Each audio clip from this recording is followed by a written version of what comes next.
The most dangerous business podcast in the world.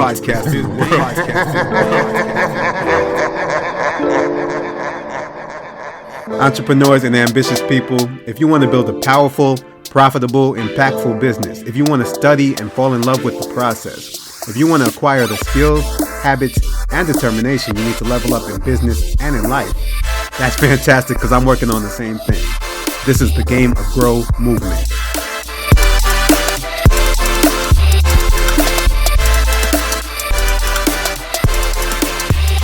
We are back. Welcome back to Game of Grow. This is the most dangerous business podcast in the world. It doesn't matter where you start or where you are right now. Are you willing to take the challenge and grow? On today's show, you guys are in for a treat. This guy, I'm sitting down with a very humble brother. He's quietly he's putting up numbers, doing millions.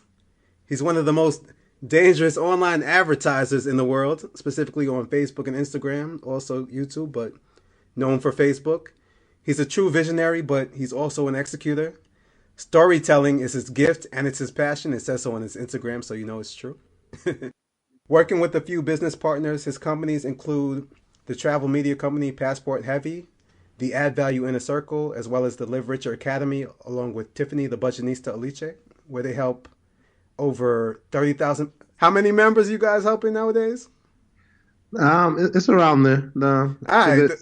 They're helping a lot of people to get their finance game right. He's traveled to how many countries have you traveled to and lived in? I'm one of those people. I don't know. I'm not a counter. I literally have. It's not really that important to me how many countries I go to. But if I had to guess, I don't know, maybe 40, 50. I'm not sure, though. So he's traveled to many countries, and while he's been on these travels, he's really helped other people to see what life is really like in all of these countries, no matter how many they are. He's inspired people all around to leave their preconceived notions behind and do the same. He's worked behind the scenes with many of the biggest names and biggest brands in online marketing. And one thing that's interesting that I really like personally, despite all these many accomplishments, if you ever go to one of his profiles online or you speak to him, Instagram is where he's most active, you're much more likely to see him supporting somebody else and bigging up their work than talking about himself. So I really like that. So I'm going to talk about what he's up to. His work has been featured in Ebony, Addicted Success, Randomness with Lovey Ajayi, Billie Jean is Marketing, and many other places. The list goes on. Today he is here kicking it with us as part of the Game of Grow movement. Hailing from London, England, United Kingdom. Shout out to London. Shout out to Brixton. Please join me in giving a warm welcome to my man, the myth, the legend, Mr. Think Outside the Box, Jubril Agoro. Welcome to the show, Jubril. Wow, man. Thank you. You got me feeling good over here, man. I really appreciate that warm welcome. And I'm just excited to be here, excited to share. I've seen a few of your past guests, so I'm just excited. I'm just excited to share whatever you have. I just hope that I can leave people with some actionable advice and, some inspiration, and just kind of leave it all on the table. I am 100% positive that is going to happen. Only thing I did wrong, I should have played the Chicago Bulls music from, when they had Jordan and whatnot. So we'll have to edit that in. So, welcome, Jubril. Let's set the stage with a little bit of background for the people. So for me, the reason that I'm attracted to entrepreneurship, the reason I got into it is mainly because of freedom. I want to know, what drives your entrepreneurial grind?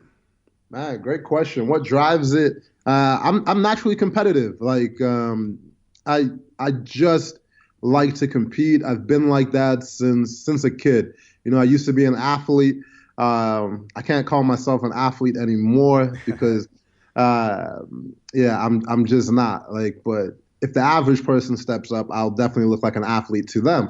But But I think it's just that. I was just obsessed with running and sports. I was born in London, and then I grew up in the south of England, played soccer or football, mate. We played football, 6-7 days a week.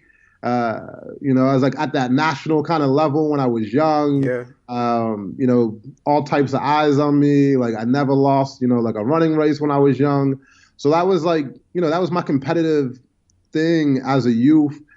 And I just loved competing. It could be video games, whatever. I do not like to lose. And and some people, I've realized, like I did these personality tests, and I realized, yeah, some people are just wired different. And it took me a while to realize that, like, not everyone is that competitive.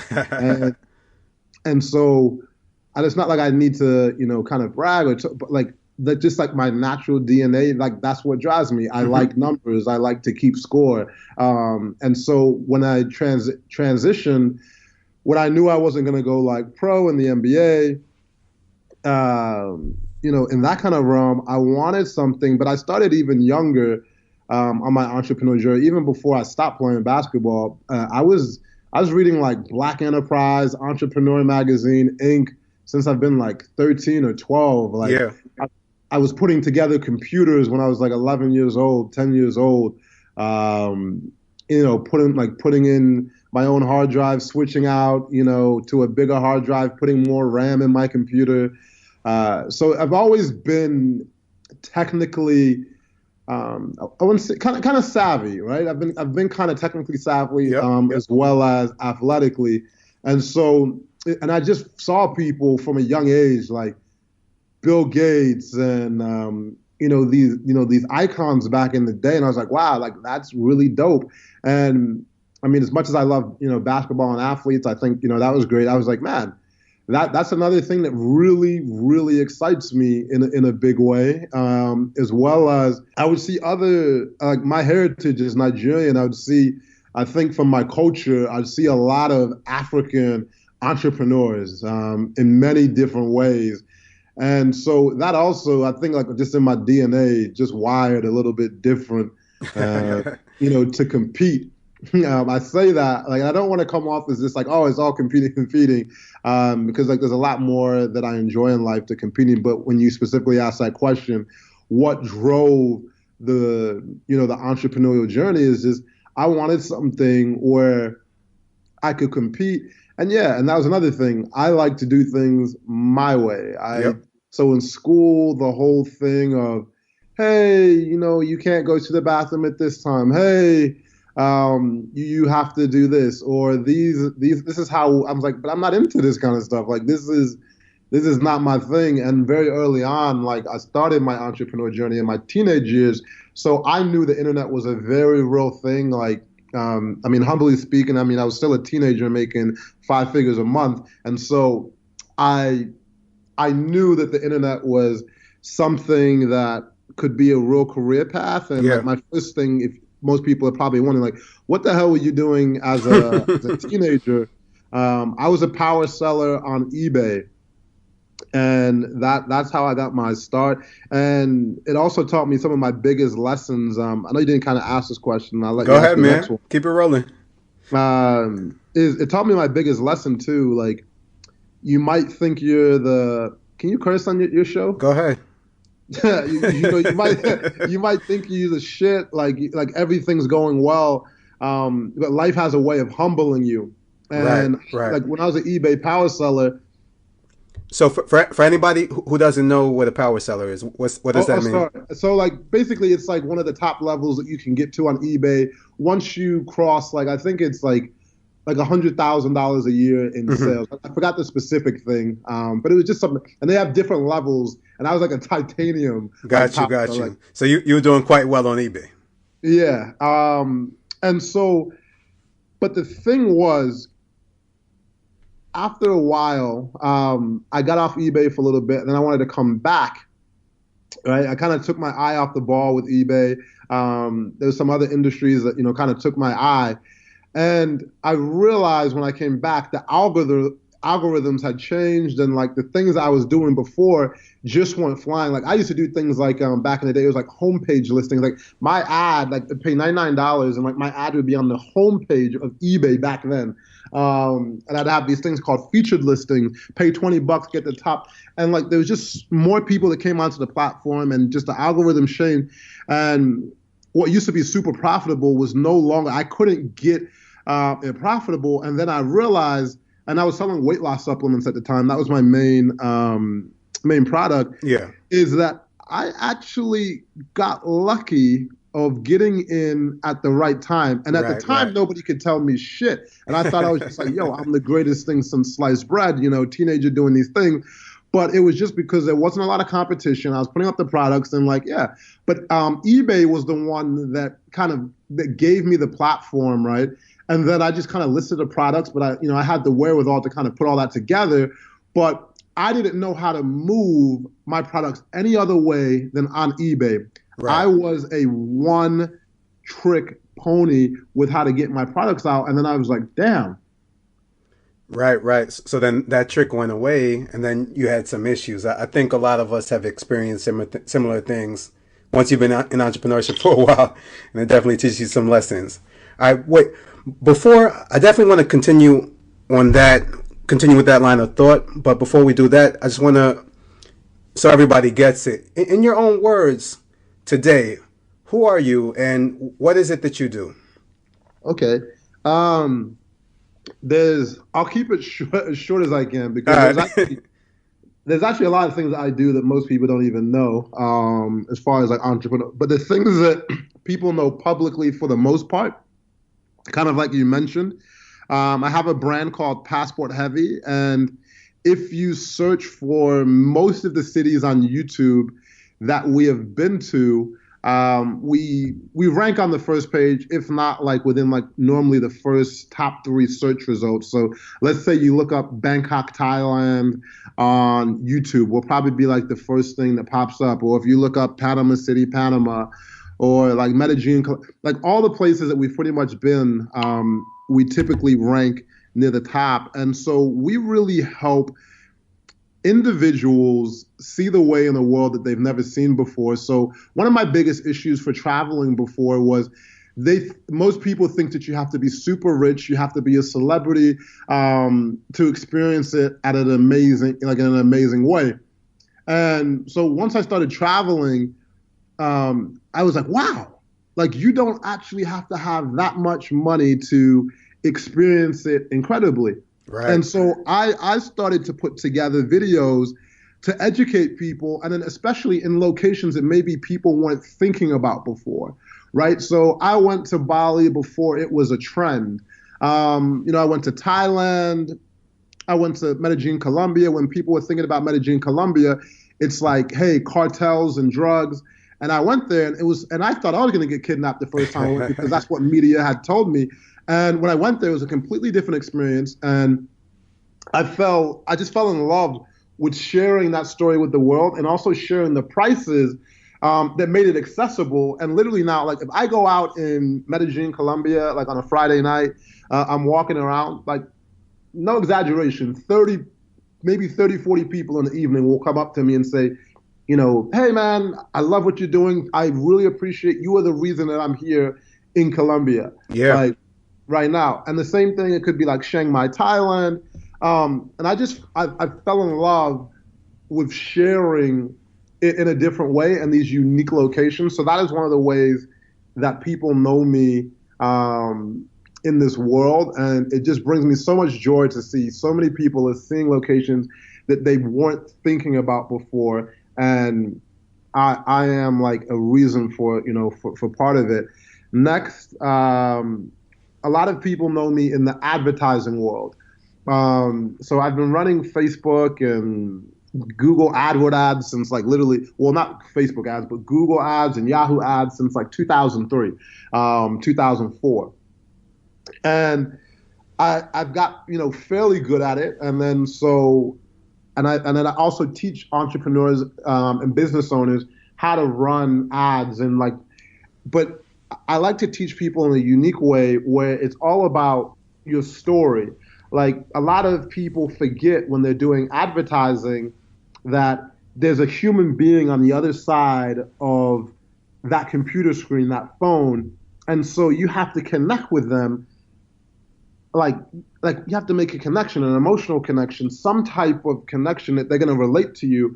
And a lot of people miss that element and they think it's all about technical. And if you don't get your creative, like your actual ad, right? Your technical stuff really doesn't mean too much. And so that's one of the big parts that people miss. And I truly enjoy that, like with so much passion.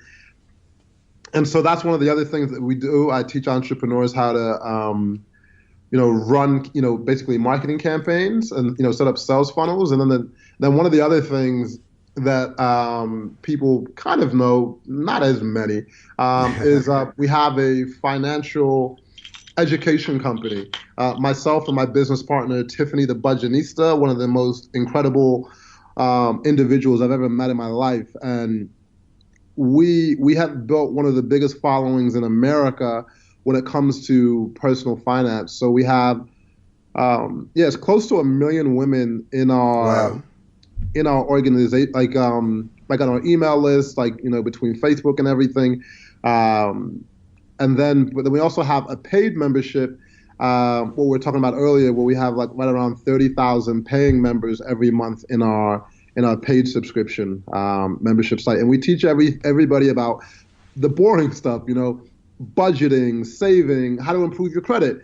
If you want to buy your first investment home or just buy your first home in general. And then we base it for women though. And the reason we do that is we didn't see anyone else out there really creating a community and an education platform for women to learn personal finance where they felt safe. And so we said, hey, let's create it. And I would say we're like 1% of where we really want to be within even the next like 3 to 3.5 years right now. So those are some of the things I would say that I'm up to right now. No, definitely big things going on there. So congratulations on where you are and also on the growth over the next 3 years. And I definitely also want to share that with add value, I was able to take some of the things that you teach there. So I actually started running the ads. I took over the ads for my wife's program. You might know. So she's heavy into podcasting, very good at what she does. She's been helping a lot of women with their podcast. They've been getting amazing results. But then, you still need to tell the story of what's going on in order to let more people know about it. So I've been helping her with the ads. And since I started doing that, we've been able to cut the cost of a lead in like 1/5 or 1/6 just based on using your teachings and your training. So everybody out there, definitely check out the Add Value Inner Circle if you have a product that you need to advertise online. Shameless Shout plug. out to the Side Hustle Pro. No doubt, no doubt. All right, man. So in terms of one thing I was curious about, so you've been traveling, you're just coming back to the States. I know you've been traveling for the last 9 years or decade or so. What actually inspired you to start doing that in the first place? And what have you really learned from those years of traveling? What first inspired it was I would take little trips, right? So I would take a trip to Panama, or I went to Mexico for a little bit, and I was like, man, that's cool.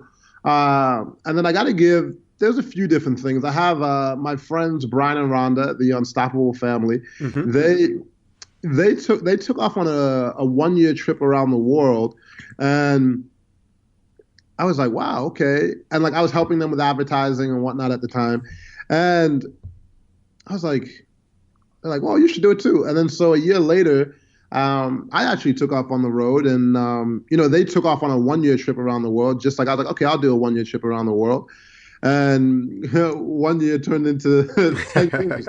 I just became, like I said, infatuated with so many different cultures, just seeing so many things that you can't learn from TV, from an Instagram post, from a Facebook, from a YouTube video, and just seeing the world in a completely different way, how different people live. And then just also learning how little we need to actually be happy and functional. Yeah. Like I literally lived out of a suitcase for like 10 years. Like one suitcase, if I was being bougie, I would have two suitcases, right? And before I was used to living, I had a house, all these things, and that just are just things. And there's not much happiness. Like, I'm not saying I don't like things, but I realize how little I actually need to even live a great life, a very happy and fulfilling life without things. Like, I haven't owned a car in what, 13 years now. Like, all these extra things just don't really add, they almost add to more clutter. Right. And yeah, like more clutter to my life where I have like restrictions and stuff. I think I'm gonna go like on a home buying spree soon. Yeah. But it is not to like really acquire the thing of like the house. It's just like I fell in love with these different locations around the world, and I was like, I kind of want to customize them the way I want, and then also when I'm not there, I want to let like my friends and family stay. Like I'm like, oh, like I'm like, oh, I love my city of Chicago. I want to get a place here, like actually buy a place. And I was like, I might be only be here 2 months a year, but it's like when I'm not, it's an investment. And it's just sitting there, property values going up. But then, like, have my friends and family when if they need a place to when they're coming to Chicago or whatnot. So, but that's what it is. It showed me I don't need things. And then I just learned also about world markets and how different people interact, and then also how similar people are around the world. I feel like certain type of media is trying to divide people and say how different individuals are, but people have like these base things. They try and make people seem like monsters or aliens around the world, in different places, but they just have the same kind of desires, in essence that, most people, in America or England have. And that was another, like, one of the things, if I go back to Passport Heavy, is that people were really surprised how developed like a place like Thailand was. They're like, wow, crazy. They got like a dealership in the mall. They have all these modern things, fast internet, all these crazy things. And so I really feel like I'm an educator when it comes to, telling my travel stories, and I take great pride in it. I mean, I have an incredible team that helps me. It's not an individual effort. Literally, it's like a 10-figure a month budget from my own pocket, and I don't make money from it, just to fund. It's a 10-figure, 5-figure, five-figure. That's really expensive. 5 figure. I was like, I just said no, 5 figures. Let me get that correct. A month budget, to tell these stories around the world authentically in the way that I want to tell them, and just tell people what these different places are like. And because it was so eye-opening for me, I said, this is going to be interesting to someone else. And that was just pretty much the basis of it. When I see something that I find interesting and I feel that others will, it's just something in my DNA to share. Like you talk about Instagram. I love to share inspiring individuals with others. A lot of people kind of have this scarcity mindset, like, oh my God, if I share someone else too much, if I share this, if I share someone else even doing something similar, like I love my homie Billy Jean, he shares Facebook ads as well. Like I talk about him, like I don't see this world in a place of lack. I see it in a place of abundance, and I will attract what's meant to come to me.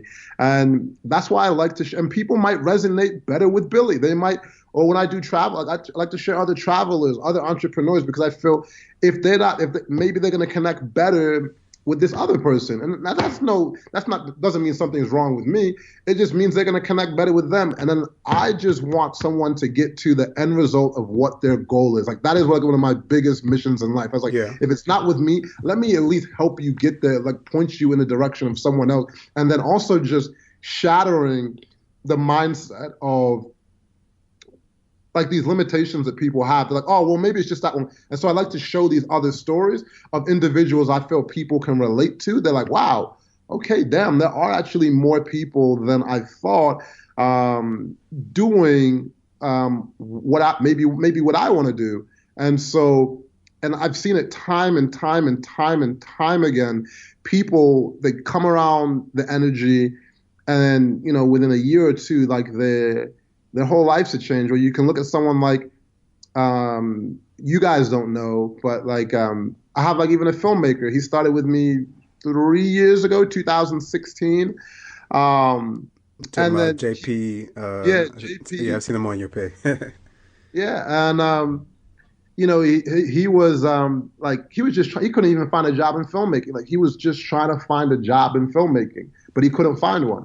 And he was incredibly talented. Then we connected. I was like, boom, let's make it happen. Come travel with me. Long story short, now 3 years later, he's on top of the world.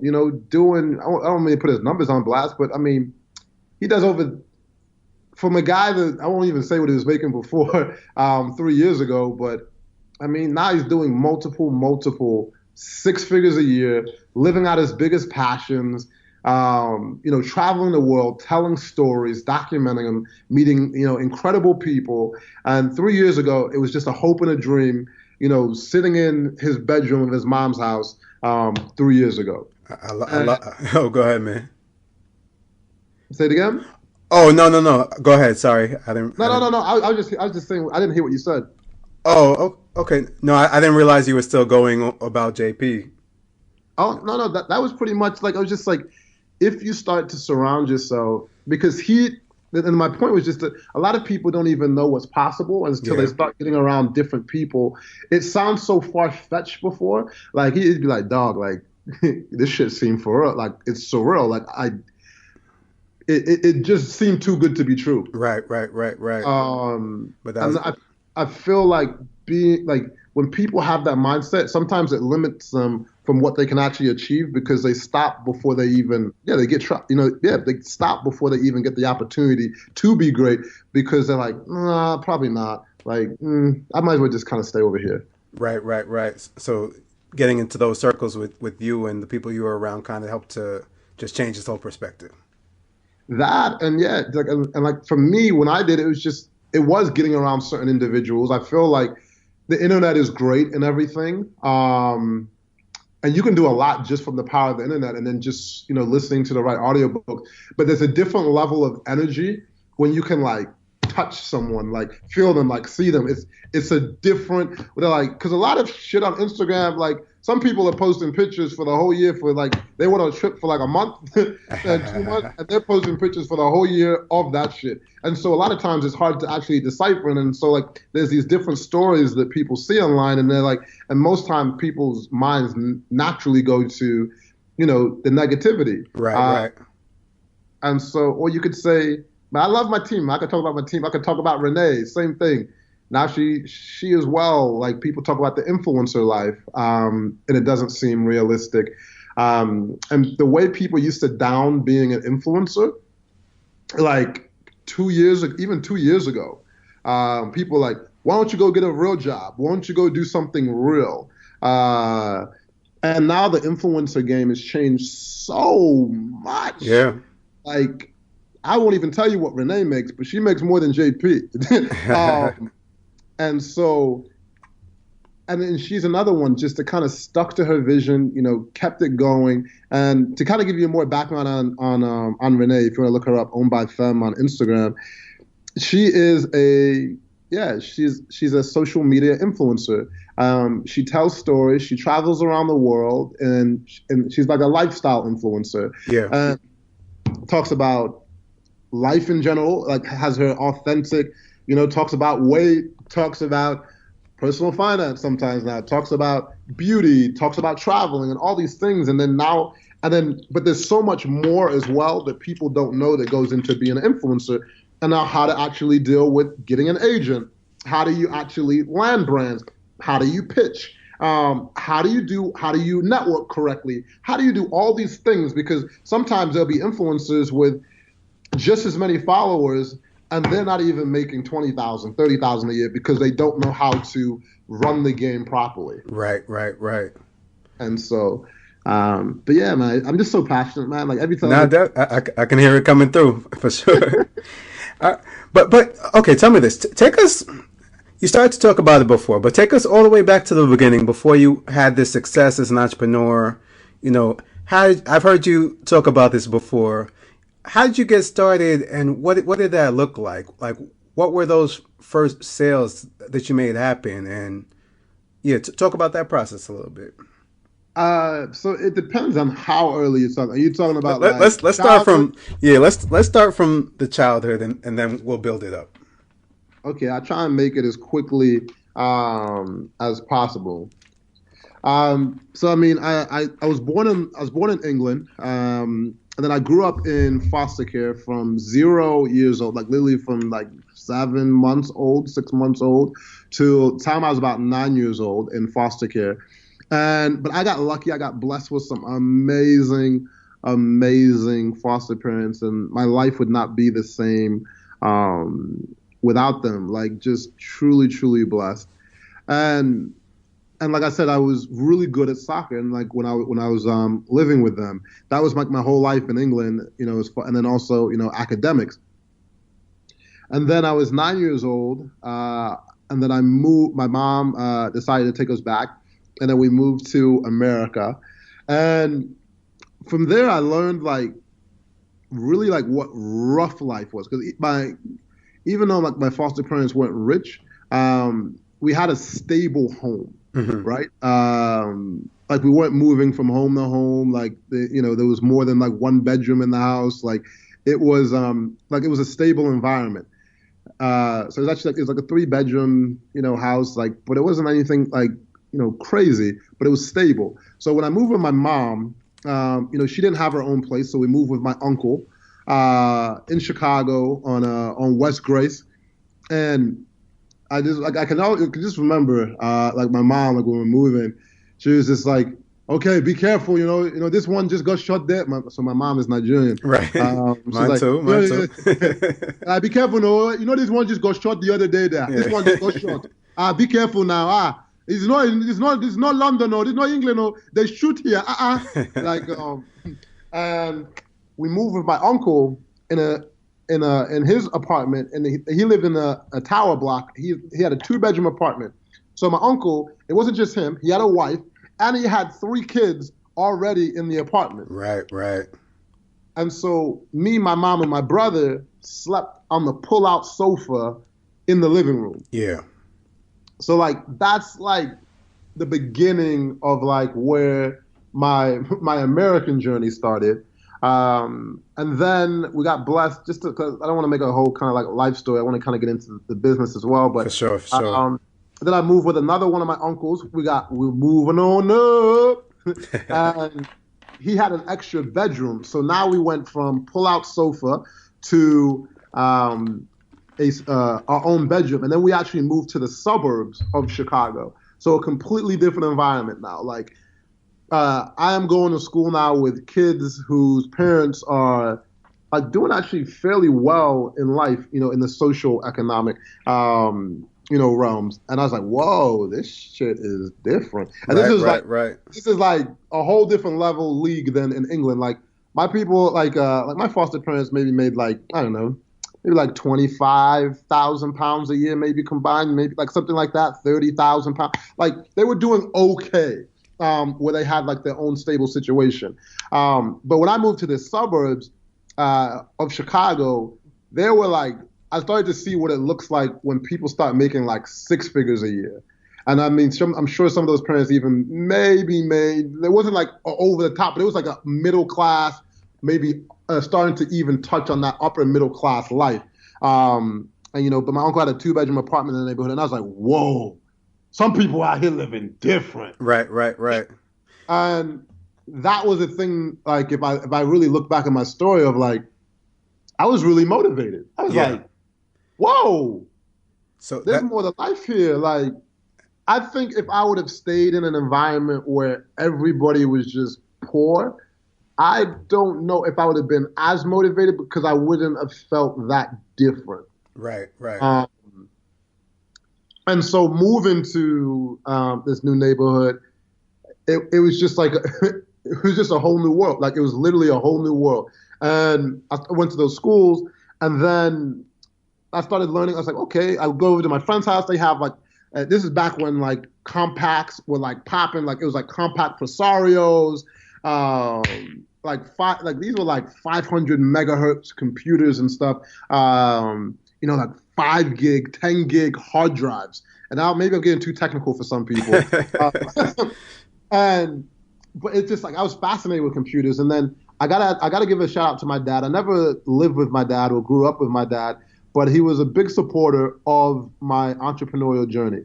And he actually bought me a computer when I was 13, and that thing changed my life. But he made me a thing.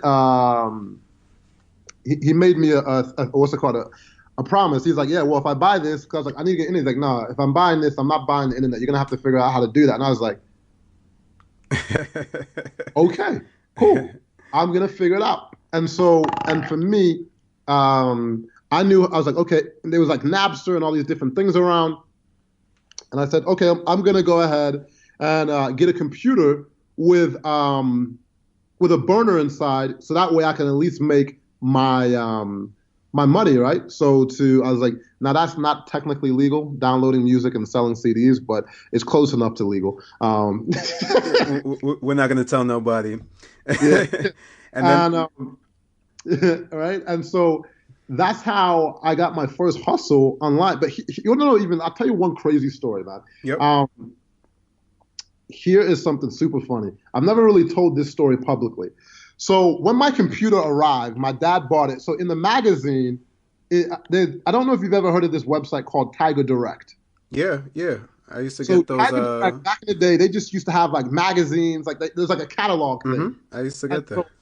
so that's where I bought my computer from. My dad ordered it, and then he lived in England, placed the order. And then the thing, why I bought it, it said CD rewritable drive, Right. right? CD rewritable drive. And, but when my computer came, it only had a CD. And I was wondering why it was so cheap. The thing is, they misprinted, so it was like $600. And then they misprinted, but I was like, and so when a computer came, how was I supposed to know they misprinted? I was like, okay, it's just like a really good price. So I'm like, yo, I was like, I'm looking for them. I'm like, yo, there's no CD writable drive in here. Yeah. And then I'm like, my whole thing is over. Like, what the? And then so I call them, and they're like, hey, it's a misprint. And so I'm 13 years old right now, right? Yep. And they say, it's a misprint. Sorry, there's nothing we can do. And so I'm scratching my head like, what the fuck? So what'd you do next? So it took me about a day. I slept on it, and then I was like, fuck that. So I call them back, and then put a little bit deeper voice on, and I say, hey, I placed this order. Here's my order number. They're like, oh, sorry, we can't. I was like, can you actually transfer me to your supervisor, please? Because I've talked to my law team, and they're talking about suing for false advertisement in your magazine. And then they pass me to the supervisor, tell them the same thing. They don't want no smoke. 2 days later, I get my CD rewritable drive, and my life goes on. Awesome, awesome, awesome. I would also love it. So I know that there's a particular toy that you started flipping back in the day that was one of your first sales. Can you talk about that a little bit? One more time? I said that there was a toy. So you got your allowance back in the day, and I know that you used that to buy a certain toy and generate income for yourself. Okay, yeah. So when after I started burning CDs and stuff, I said I need to take it to the next level.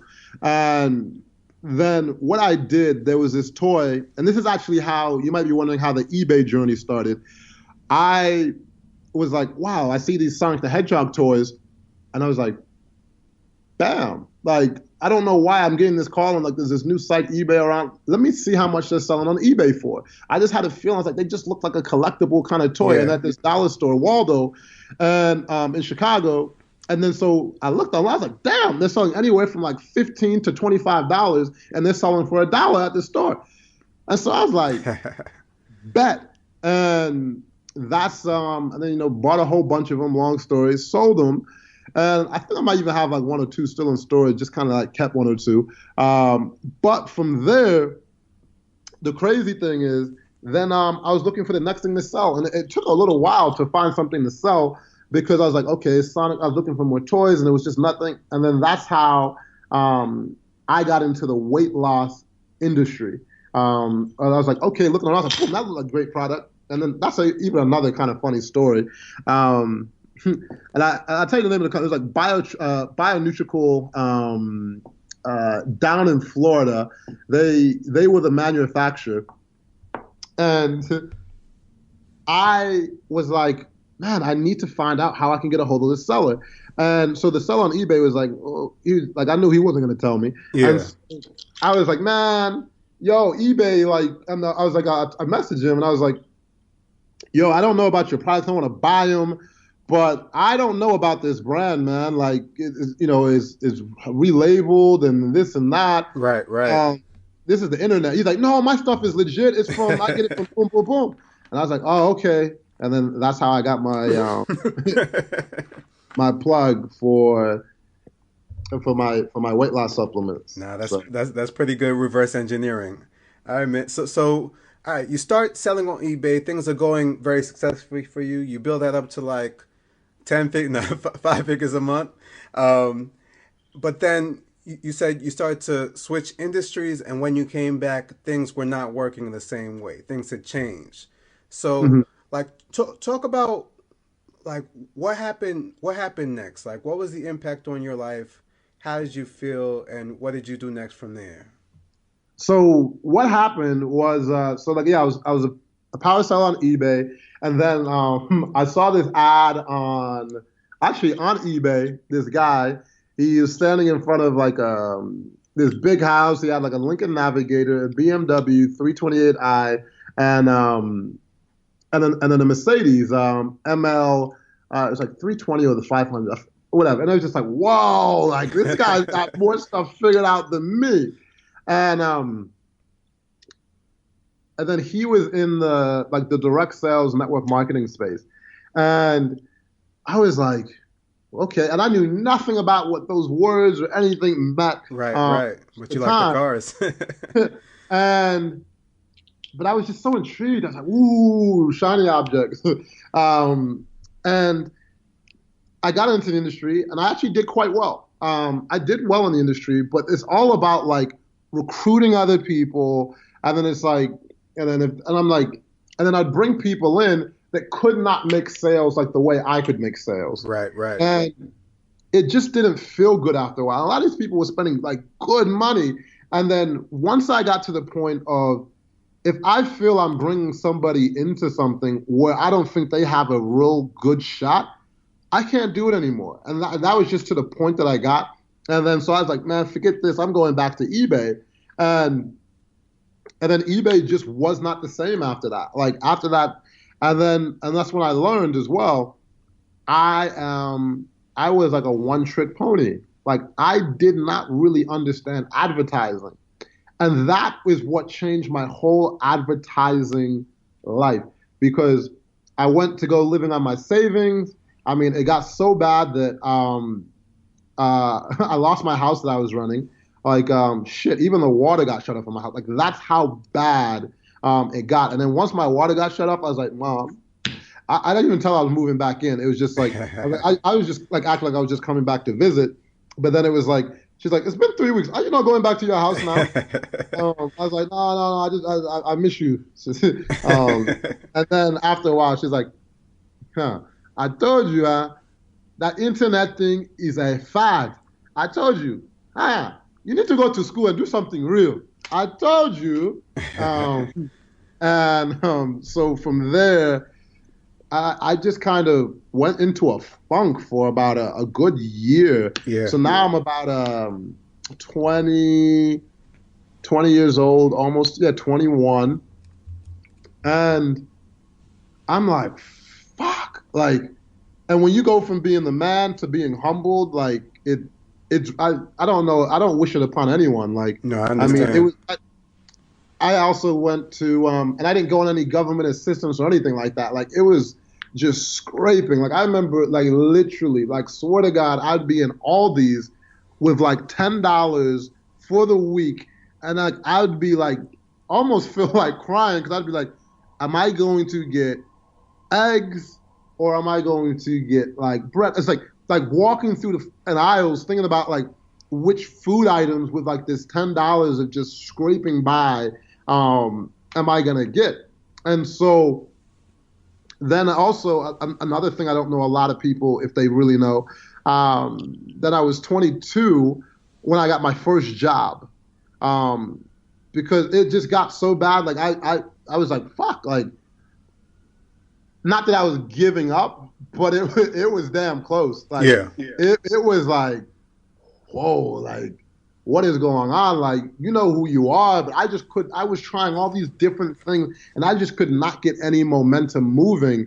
Also just like being in the house and then my mom would come back and she would just be staring at me like, just like, what are you doing? You're wasting your life. Why are you just staring at that computer? And it was just like, and when you have no money, you just have to be quiet and suck it up.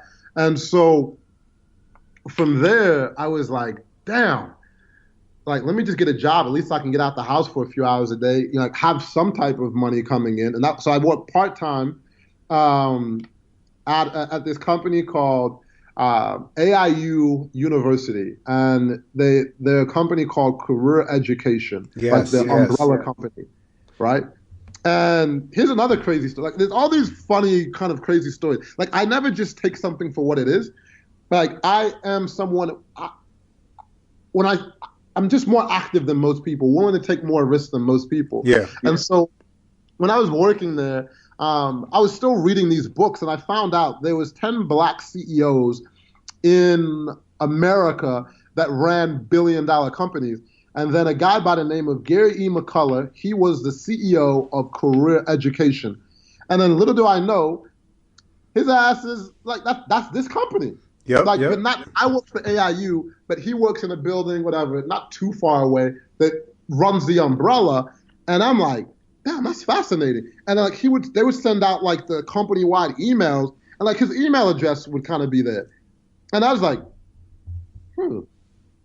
shit, let me reach out. And because I like doing interviews and stuff. And so I was like, hey man, here's my story, boom, boom. Like, I know I probably shouldn't be emailing at work right now, but you know, fuck it. And I sent him like a bunch of messages, and I just kept sending him. And then he's like, oh man, talk to my assistant. And then the assistant, I went back and forth with the assistant for like 2 months. And then she's like, hey, Gary wants to meet you for breakfast. And then I was like, whoa. And then so we went out to, I'll never forget it, we went to Richard J. Pancakes in Hoffman Estates, Illinois. And we just linked and we talked, and, you know, we've kind of stayed in even touch. I haven't talked to him. I'll actually probably reach back out to him. We haven't talked in a few years, but I definitely probably reach back out. But that was just like the power of like, there's these people around you, but most people don't even take that initiative to, I'm like, and then when I told like my boss, I was like, yo, I'm having breakfast with Gary. And she's like, what? How'd that happen? Like, what? Like, you're minimum, like you're making $15 an hour here, like minimum wage kind of worker, you know, on the call center. How the hell are you having breakfast with him? I was like, I don't know. Maybe let me find out. Right? And so I've always been different in that kind of way. And I think I think more people need to take that kind of mindset, because they just wait for shit to happen. Right. Versus like making, and like, and after you get around that stuff more and more, things are going to happen if you continuously put out that energy, right? And so that's how, like, but that was just a funny job story. I was there for like 4 or 5 months. Then from there, I got back on Google AdWords, and I joined this system, this affiliate marketing system, and that's where I learned how to run ads. I lost a lot of money trying, and then that's another funny thing about ads most people don't know. So when I actually first started ads, I lost $800 on my first day. Wow. That was even like, yeah, I lost because I didn't have like a mentor or anyone to show me what to do. And Google AdWords, they don't have, like, I didn't know if I didn't tell them to, like, basically, they just kept running it. And I was like, I came back and I was like, damn! Like, wow. I had like 3 leads. I was like, oh my God, like, I don't even have that kind of money. Like, what? but that was like another funny story. But to move forward, I started playing with Google Ads to sell this affiliate system.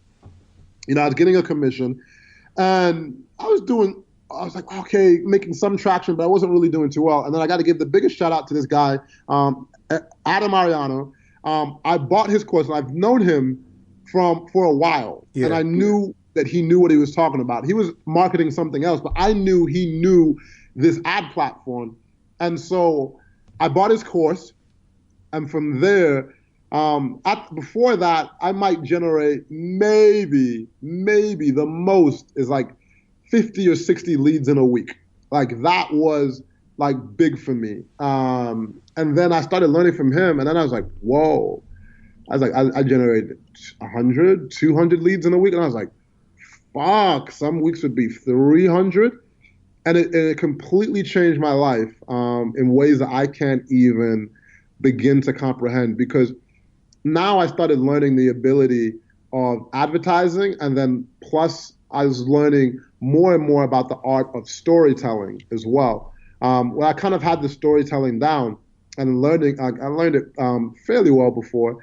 And so now with these two combinations, I realized I can be one of the most valuable people in the world, and I will always be in demand. So that's what changed my life, is because I was always scared before. I was like, what am I going to do next? What am I going to do next? What am I going to do next?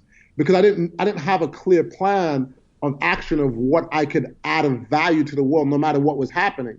Add And value. now I was like, I know advertising. Every business pretty much in the world wants to have more customers at a good price.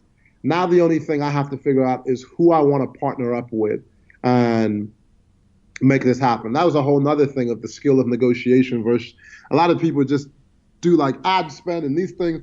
I'm like, nah, I want ownership. I want partnership. And I'm going to change your company. And that's what I do with companies. Like, I want ownership. I don't do any, like, I don't want no percentage on just the sales on the front end and this, that, or pay me. Like, no, I want ownership. If I don't Yeah. get ownership, I don't do it.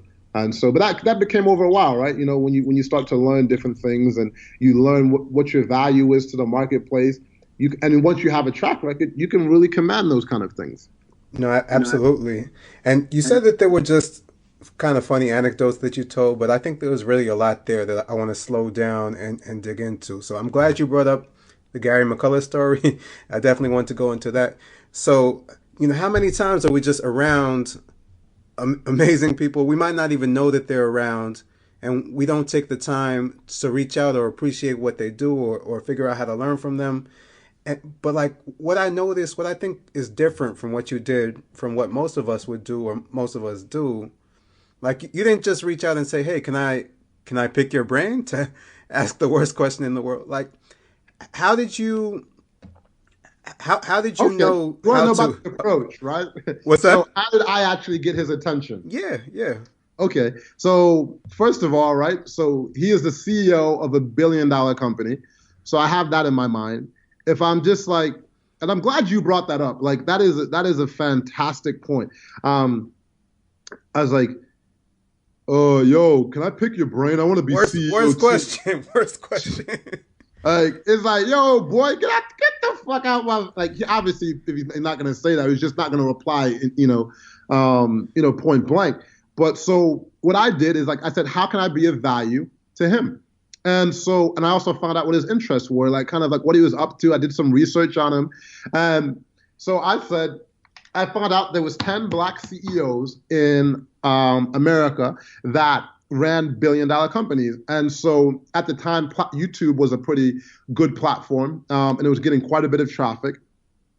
And so I reached out and said, hey, man, I love what you're doing. Obviously, I work for the company, so I'm not that important. I didn't say that in those words, but I was like, I have other stuff going on too, even while I was at work. Yeah, yeah. And then I also said, hey, man, I I saw, I've seen you in like Black Enterprise and some of these other magazines. And the thing is, back then as well, and the thing is, you'll see people who, a lot of influential people. One of my favorite quotes is, a lot of people make big impact, but they have little followings, little Hmm. social media followings. And that you can still find that today. A lot of the most influential people in the world have very small social media profiles, Yes. right? And and I had a direct, line of contact to him. And so I said, hey, one of the things that means a lot to me, and I think your story means a lot to people, is if you share your story of how you got to where you are.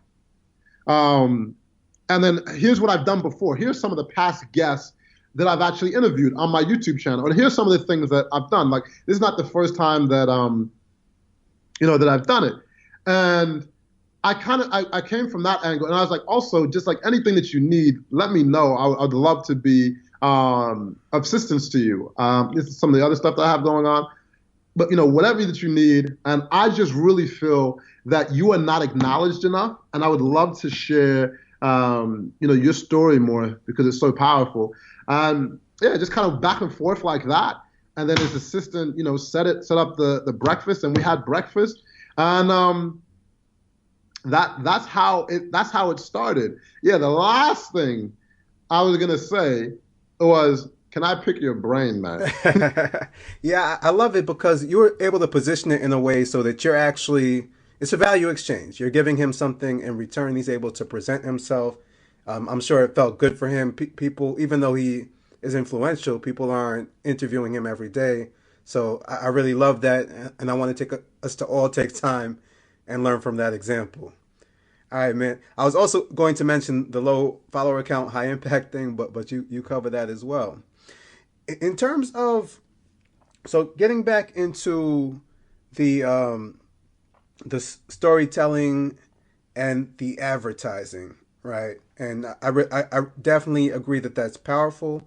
So you start to talk about how you how you actually start to learn that skill. Can you talk about the importance of building a skill and how does one actually go about that? I know that you took a course, but a lot of people take courses. You know, Mhm. you were able to get outsized results, at least over time. So, what do you think was different in your approach in learning that skill? And, what is the importance of doing that? So just to make sure I understand the question correctly, you're talking about what is the importance of learning a skill, like any skill, or like just like the storytelling Facebook skill? Yeah, I was talking about any skill, but I suppose Okay. we can No, no, no, focus. no. I'll talk about learning any skill, right? Um, so the importance of learning something specific is that then you become a master. That should be your goal in that specific field. Um, and the way I go about learning something is I seek out people who are doing what I want to do. So I have there's like mentors like Frank Kern and these other legendary, storytellers. Um, I would study what it is that they're doing.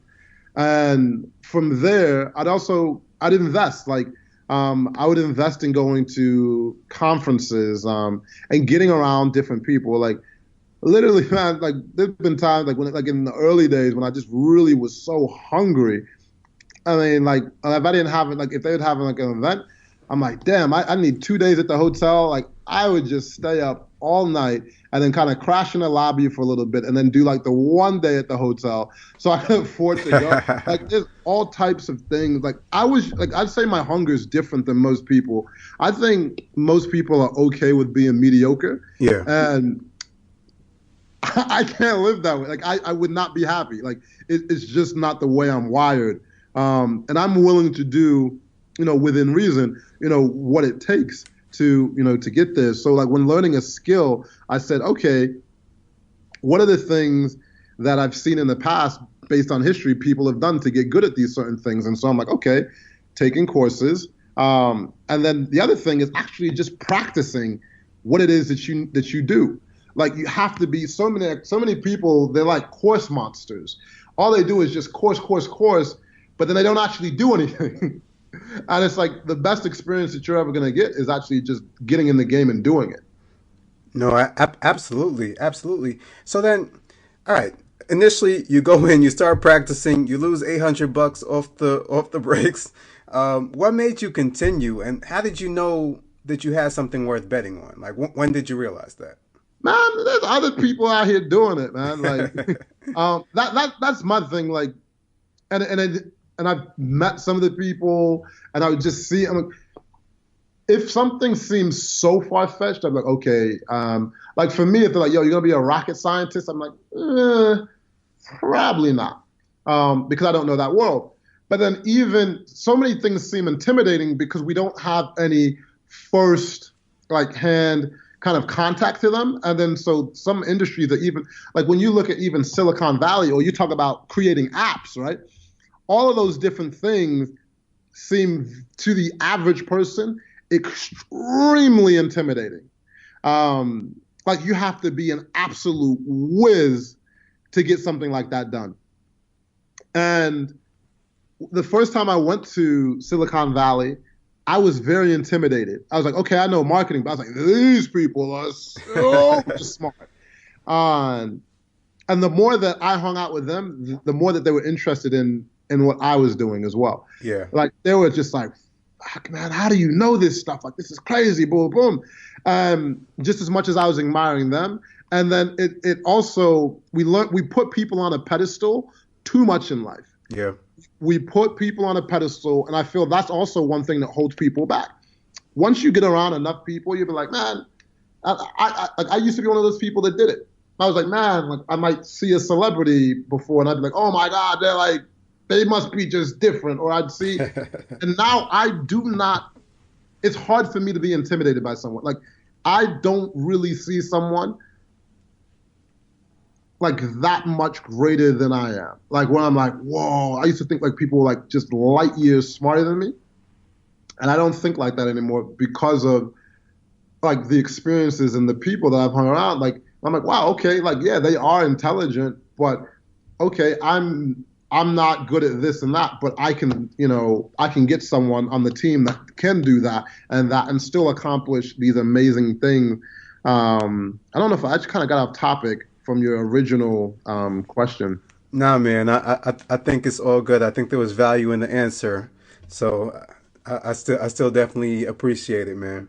So let's talk about you've been in business for quite a while, and things are going quite well right now. What do you think's been your biggest mistake over the course of your years, and how did you overcome from it, and what did you learn? Um, Great question. My biggest mistake. Mm, I've had a lot of failures, but like mistakes, I feel like everything has been a stepping stone to like where I'm getting right now. So maybe sometimes I say like even money management, even though so like now I'm partnered up with the Budgetnista and like that's all we talk about. But I feel like I could have, but I still feel like they're learning lessons. Yeah. Like, I could have invested like in companies that I knew were gonna be successful. Like I absolutely knew because I was using the platforms. Like I I first used Uber in 2011, Hmm. and and it was funny. Like even and they were doing their rounds. Like I could have invested, but I just didn't have that kind of cash flow to invest.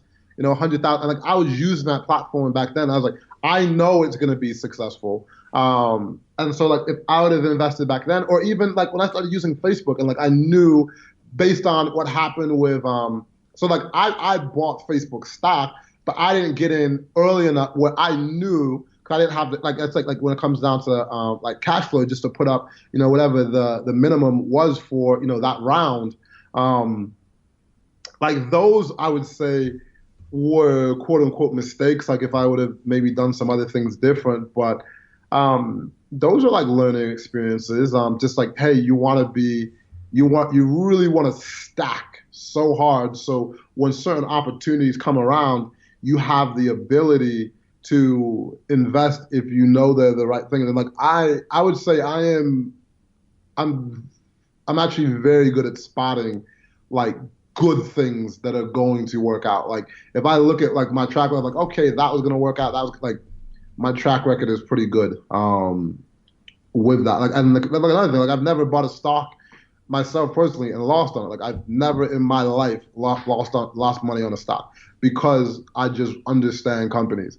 I mean, knock on wood and like not like um, but yeah, and I only do things I know about. But like, if my biggest mistake, I don't know if that's really relatable to like, hey, I didn't have my 100,000 um, available to invest in those companies. But like for personally, but like I feel like everything that I've done, every failure, like I've had a shitload of failures, but they were learning experiences for me to get me to where I am now. So I don't see them so much as like mistakes. If I have mistakes, it's probably physical. I'm like, hey, I shouldn't have ate so many cookies. Like that wasn't, or something like that. But as far as, nah, yeah, and just like I'd say, just money management. Like I'd say I've made some mistakes when it comes to like not managing finances properly when I could have. And I'm like, yo, making way too much money, like not to be able to do some of the things that I wanted to invest in. But that's what I would say. Maybe money management. All right. No, definitely. And who hasn't? Who hasn't? So, I definitely know that you have some great partnerships in your businesses with Tiffany, with John Pemberthy. Can you talk about your approach to partnerships and how do you find the right people to work with, and how has that affected your results? Oh man, great question. Um, no one's really asked me that, and it's a great question. Whew. And I'll say this, like 99 point, I don't know, it's probably not an exaggeration. People that ask to work with me, I say no. Um, and so why did I choose to work with someone like Tiffany? Um, First and foremost, she puts people before profit. Like she is genuinely a good person, like truly a good person. And like that is my like end all be all criteria before anything else. I don't care how dope. Like I've turned down millions of dollars to do different things, but I'm just like I don't fuck with you like that. And so that's the first thing. And then yeah, then I look at the other things like do they complement something that I don't do, right? So I'm like with personal finance, like it's so funny. Like I said like 5 times right there. But when I look back, before I partnered with Tiffany, like I told my friend Troy and I told multiple people, I said, yo, this will probably be one of the biggest things that I ever do. And I was like, it's just so set up. When I did the market research, when I looked at everything, like when I really looked at her up and down. So what I look for, good person, yeah, like integrity, all that good stuff. Some people it's not, I know a lot of people in business, they're like, as long as we're making money, it's all good. um, and then I looked at the business model. I said, hey, so when we first partnered up, she didn't do anything online. I brought all that to us. So that was from like my experience of, so like she was already, but like she was amazing already. Like she had a free online challenge that she did. Yeah. And she also had her financial brand moving. It was moving in a direction already. And she is just dope. She is just dope, right? So she already had that. For me, what I brought was like, hey, now how do we bring this to millions of people? Yep. My marketing power. And so I looked at, I'm like, okay, like, and if she was willing, to do it, I said, hey, like, I have this idea for an academy. She's like, oh, I've been thinking about I'd love to like educate people. And so I was like, cool, let's do it. And then in the affiliate game of linking up with a lot of the biggest financial partners, it was a go for her where I was like, this is kind of how that works with lead generation. And this is kind of how I like to rock out and do things. And so from there, kind of everything just fell in place. So those are like what I look for. It's not even like this long, complicated thing. I'm just like, okay, they've got a skill set. Um, I know I can market it, and are they a good person? And then another thing is, will I enjoy hanging out with them outside of work? That's another criteria. Like if I don't enjoy your company, there's no way, there's 100% no way that we will be doing business. Um, Everyone that I've ever had, as a partner before, we've traveled together, we know each other's families and all that stuff. Because I was like, life is too short um, to be around people that you don't like, and so and I can tell in the foundation of people if we're going to get along down the road as well, right? And to this day, knock on wood, I've never really had a business. Like I mean, obviously I stopped working with people, but I haven't stopped being friends with anyone that I've really done business with before. So um, it's yeah, man. Those are the things for me, man. That's Life is about freedom, happiness, like at its core. Like as competitive as I am, the most important things to me are, yeah, it's like the freedom, the relationships with people that you have, because that's what makes you happy. And I don't need a lot, like I said, to make me happy. Um, that. but yeah, those are the core things. Nah, I love it, man. I love it, and I'm definitely gonna let you go in a couple of minutes. And thank you so much for your time. Um, so I love that you know you run a business that can make a great profit, but then also create a lot of value for people. So I really think that's amazing. But just for all the people out there, can you give them a sense? So I know you lost $800 on the first day of advertising, and things have changed a lot over the years. Can you give people a sense of how your business has grown? Uh, yeah. Yeah. I mean, long story short, it looks a lot different. I mean, yeah, we make millions. Like we spend literally hundreds of thousands of dollars a month on ads now. Like, yeah, life is a bit different. Um, I mean, yeah, I mean, I have huge business goals. I do have huge business goals. My thing was just to get to like on a personal level. I mean, things have obviously grown, but like for me and like my personal life. I'm like, once I, reached $20,000 a month, it was like, okay, like now I can live ultimately like the life that I want to live. Yeah. I'm not in love with watches, clothes, shoes, all those type of things. So yeah, now I make, a lot more than $20,000 a month, but like that was my number that I wanted to get to give me the level of freedom that I wanted in my life. Nah, that's fantastic, man. So you're back in the States now after a long time. I know you have big plans brewing. So what's next for Jabril? You know what's crazy, man? Like you even actually, when we talk about other dope entrepreneurs, this is not even public, definitely not public information. People might try and find out where I live, but not like I was gonna say who I'm actually gonna roommate with, and I wasn't even gonna do it before, but I want to give him a big shout out. You obviously Jerry from Lend Street. Yeah, yeah. Yeah, so we're actually gonna be roommates in Oakland. Oh man, wow, that's amazing. Yeah, yeah, yeah. Because I was there looking for apartments, and I was like, yo, I'm looking to. He's like, no, no, don't do it. He's like, my roommate just moved out. Yo, come move with me. um, and if you don't know who he is, um, just another amazing. And when I talk about low follow count, high impact, doing amazing things Yes. in the world. So, Nah, big shout out to Jerry at Lend Street for sure.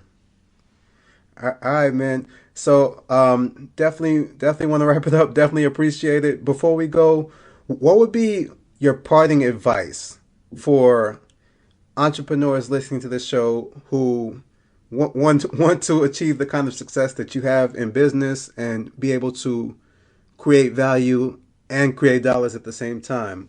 What would you tell them? um, consistency, like consistency is the key.